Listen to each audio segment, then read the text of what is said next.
যুক্তরাষ্ট্রের নবনির্বাচিত president Donald Trump সম্প্রতি একটি নতুন মানচিত্র প্রকাশ করেছেন, যেখানে কানাডাকে যুক্তরাষ্ট্রের অংশ হিসেবে দেখানো হয়েছে। তার এই পদক্ষেপ আন্তর্জাতিক অঙ্গনে ব্যাপক বিতর্ক ও সমালোচনার জন্ম দিয়েছে।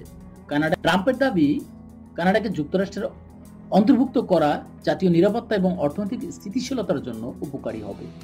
অন্যদিকে কানাডার সদ্য বিদায়ী প্রধানমন্ত্রী জাস্টিন ট্রুডো এই দাবি প্রত্যাখ্যান করেছেন এবং কানাডার সার্বভৌমত্ব রক্ষার প্রতিশ্রুতি দিয়েছেন। বুধবার 8 জানুয়ারি ডোনাল্ড ট্রাম্প সামাজিক যোগাযোগ মাধ্যমে একটি নতুন মানচিত্র প্রকাশ করেন।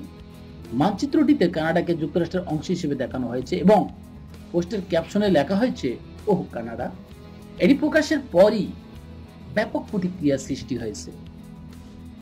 ট্রাম্প বলেন, কৃত্রিম সীমান্ত থেকে মুক্তি নিন, এরপর দেখুন বিষয়টি দেখতে কেমন লাগে। এটি জাতীয় নিরাপত্তার জন্য খুবই ভালো হবে। কানাডা ও যুক্তরাষ্ট্র এক হবে।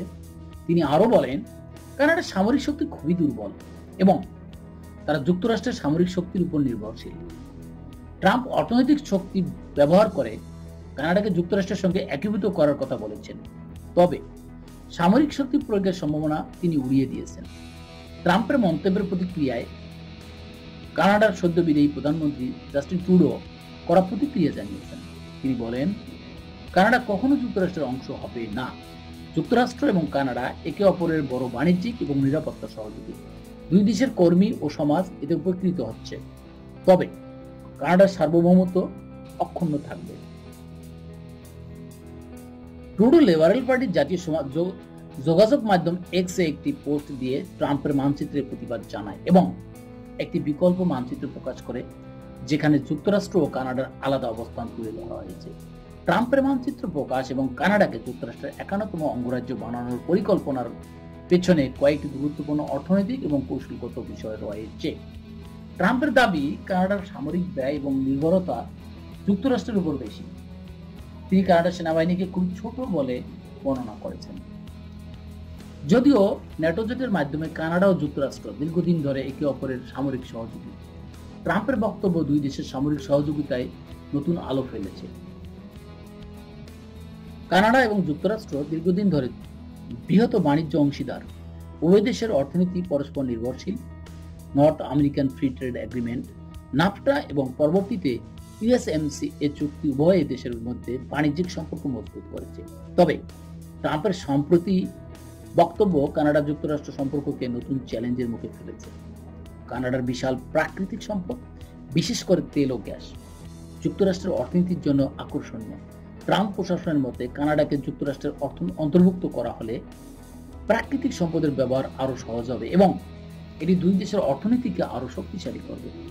ট্রাম্পের মানচিত্র প্রকাশের পর আন্তর্জাতিক অঙ্গনে আলোচনার বিষয় হয়ে দাঁড়িয়েছে। জাতিসংঘ এবং অন্যান্য আন্তর্জাতিক সংস্থাগুলো এই পদক্ষেপকে বিতর্কিত এবং সার্বভৌমত্ব লঙ্ঘনের নজির হিসেবে দেখছে। ইউরোপীয় ইউনিয়ন, চীন এবং অন্যান্য বড় শক্তিগুলো ট্রাম্পের বক্তব্যের বিরুদ্ধে সরব হয়েছে। মেক্সিকো এই পরিস্থিতির দিকে নজর রাখছে। কানাডার মতো মেক্সিকো যুক্তরাষ্ট্রের বাণিজ্য অংশীদার। ট্রাম্পের মানচিত্র প্রকাশের পর মেক্সিকোর নেতারা এই বিষয়ে উদ্বেগ প্রকাশ করেছেন। ট্রাম্পের বক্তব্যের আগে সোমবার অটোয়ায় নিজ বাসভবনের বাইরে সংবাদ সম্মেলনে জাস্টিন ট্রুডো কানাডার প্রধানমন্ত্রী পদ থেকে পদত্যাগের ঘোষণা দেন। তার এই সিদ্ধান্তকে ট্রাম্পের বক্তব্যের সঙ্গে যুক্ত করা হচ্ছে, যদিও ট্রুডো বলেছেন এটি তার ব্যক্তিগত সিদ্ধান্ত। লিবারেল পার্টি কানাডার সার্বভৌমত্ব রক্ষায় প্রতিশ্রুতি দিয়েছে। ট্রাম্পের মানচিত্র প্রকাশ ও বক্তব্য দুই দেশের কূটনৈতিক সম্পর্কের নতুন অধ্যায়ের সূচনা করেছে। কানাডা ও যুক্তরাষ্ট্রের সম্পর্ক ঐতিহাসিকভাবে ঘনিষ্ঠ হলেও এই ঘটনাটি তাৎক্ষণিক উত্তেজনা সৃষ্টি করেছে। আন্তর্জাতিক অঙ্গন এখন অপেক্ষায় রয়েছে দুই দেশ কিভাবে এই সংকট মোকাবেলা করে তা দেখার জন্য। ধন্যবাদ।